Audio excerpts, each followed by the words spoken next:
नमस्कार दोस्तों, घुसपैठिए ये शब्द तो आज लोग आप लोग सुनते होंगे।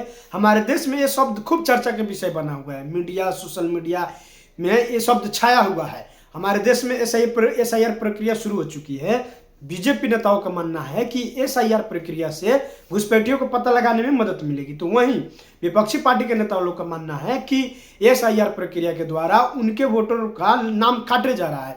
अब इसी को लेकर हमारे देश के मीडिया में खूब चर्चा हो रहा है। योगी आदित्यनाथ ने एक बड़ा शानदार आज बयान दिया। राष्ट्रीय सुरक्षा और कानून व्यवस्था से खिलवाड़ नहीं होगा, समझौता नहीं होगा, चुन चुनकर बाहर करेंगे, ढूंढ ढूंढ कर लिस्ट बनाएंगे। यानी 8 साल से राष्ट्रीय सुरक्षा और कानून व्यवस्था से जिसका दम भरती है योगी सरकार, समझौता कर रहे थे। नहीं, तय कर लीजिए आप पहले तो। बिहार में जब चुनाव के पास में जाकर एसआईआर हुआ तो अरे ये चुनाव के समय इतनी जल्दी करने की क्या आवश्यकता है, अरे ये इतनी लेट क्यों कर रहे हैं, अरे आराम से हो जाता। अब कह रहे हैं यूपी में अभी हो रहा है, अरे अभी तो चुनाव में बहुत दिन है, अभी क्यों कर रहे हो। यही मामला बंगाल में और इसमें हो रहा है तो कहते हैं कि नहीं नहीं अभी तो चुनाव आ गए, अब कर रहे हैं। यूपी में कह रहे हैं अरे 8 साल हो गए। तय कर लीजिए, टाइमिंग जल्दी है, लेट है, या फिर एक काम कर दीजिए और भी बेहतर तरीका है, अपनी तरफ से कोई डेट्स बता दीजिए, हम उसमें कर लेंगे।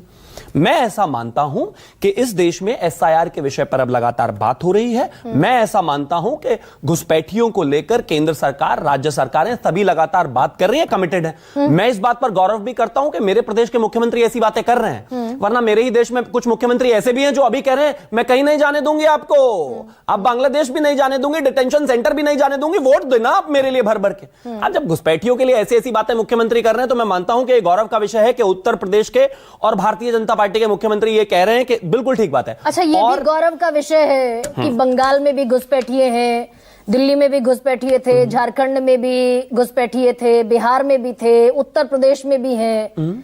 ये भी गौरव का विषय है कि इतनी डबल इंजन की सरकार होने के बावजूद, होम मिनिस्ट्री पर इतना ताकतवर आदमी बैठने के बावजूद ही घुसपैठिए मतलब सस्टेन किए चले जा रहे हैं देश के सिस्टम में। जाहिर है क्योंकि हमारे पास ऐसे बहुत सारे नेता, बहुत सारे हमारे जो पैनलिस्ट हैं, इनके मित्र ऐसे हैं जो किसी भी विषय पर अगर निकालने के लिए बात करें तो तुरंत सुप्रीम कोर्ट पहुंच जाते हैं। हमारे देश में कुछ ऐसे रहने वाले और पत्रकार महोदय भी हैं जो वो जानते ही नहीं कि इस देश की 127 किलोमीटर की जो सीमा है वो कैसी दुर्गम है। कोई भी जो है मेरे सेना का अधिकारी करीब 2 महीने से ज्यादा की ड्यूटी वहां कर नहीं सकता, क्योंकि ब्रह्मपुत्रा में जब 4.5 फीट की लहर आपके पैरों में निकल कर जाएगी तो आपको समझ में आ जाएगा कि वहां सस्टेन करना कितना मुश्किल है। दुर्गम क्षेत्र ऐसे हैं, जंगल ऐसा है कि जहां लगभग रुक पाना असंभव है।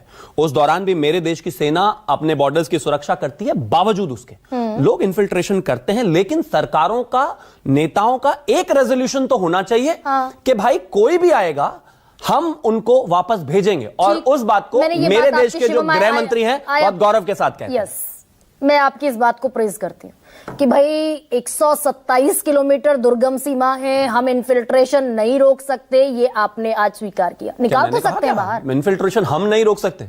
मैंने आपको अपनी सेना की स्थिति बताई, बॉर्डर की। नहीं, सेना की नहीं, क्या इस दुनिया में कोई एक ऐसा देश है जो इस बात को कह दे कि हम अपनी जितनी भी बॉर्डर्स हैं उनके 100% एब्सोल्यूट ये कह सकते हैं कि एक इन्फिल्ट्रेटर नहीं आएगा?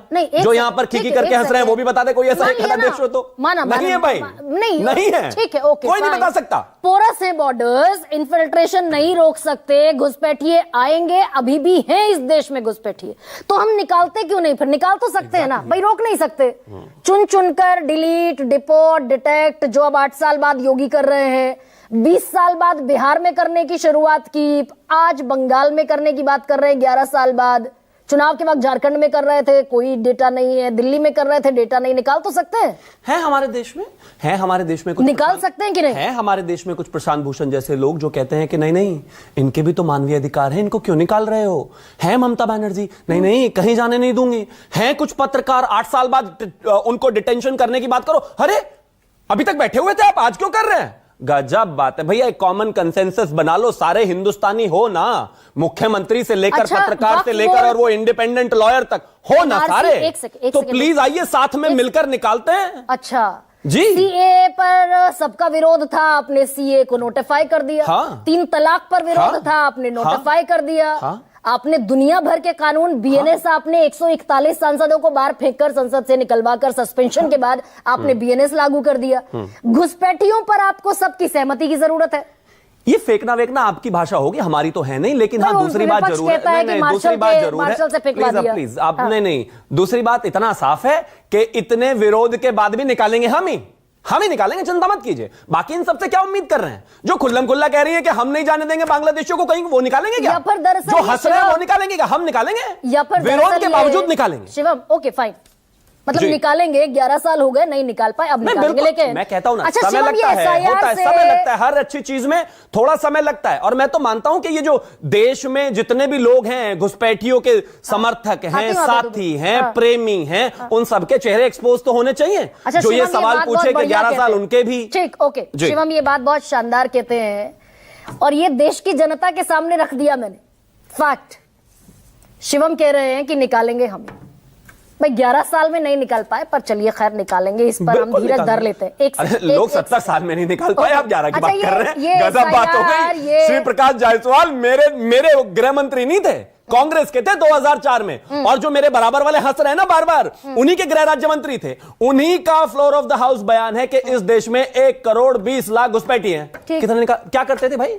अच्छा, उन्होंने 80,000 88,000 निकाल दिए, आपने निकाले 3,500। रीजन है उसका, हाँ रीजन है, क्योंकि भारतीय जनता पार्टी का एक नेता, एक मुख्यमंत्री, एक गृह मंत्री, एक विधायक छोड़िए, एक पार्षद भी अगर आप ऐसा दिखा दे जो ये कहता हो कि नहीं नहीं रोहिंग्याज और घुसपैठिए यही रहेंगे इस देश में, कोई निकाल कर दिखाए, हम विरोध नहीं करते ना, हम कहते हैं चलिए हम आपके साथ हैं, निकालिए, आतंकवादी हैं चलिए मारिए, हम आपके साथ हैं। हमारे तो सामने खड़े हो जाते हैं आके, कह रहे घुसपैठिया बाद में जाएगा, पहले मैं मुख्यमंत्री हूं, मैं जाऊंगी। अच्छा ठीक, कुछ होते हैं वकील कहते हैं पहले मुझे भेजो, मेरे भाइयों को मत भेजो। कुछ एंकर्स भी हमारे देश में वो कहते हैं नहीं नहीं, आपने कैसे सवाल पूछ लिया इस बात पर, होता है, हम विरोध नहीं करते, दूसरे करते हैं। फाइन, तो मैं शिवम के इस डिक्लेरेशन को ऐसे रख लेती हूं, क्योंकि विपक्षी पार्टियां विरोध करती हैं भाई, इसलिए बीजेपी और एनडीए सरकार गिव अप कर देती है कि उन्होंने 88,000 निकाल दिए थे, हम समय लगता है।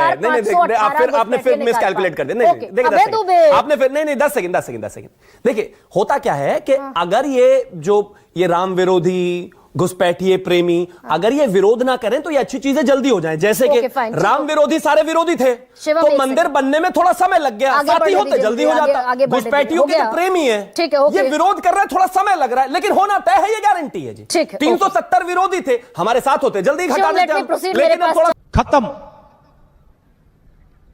Bye bye, tata, good bye.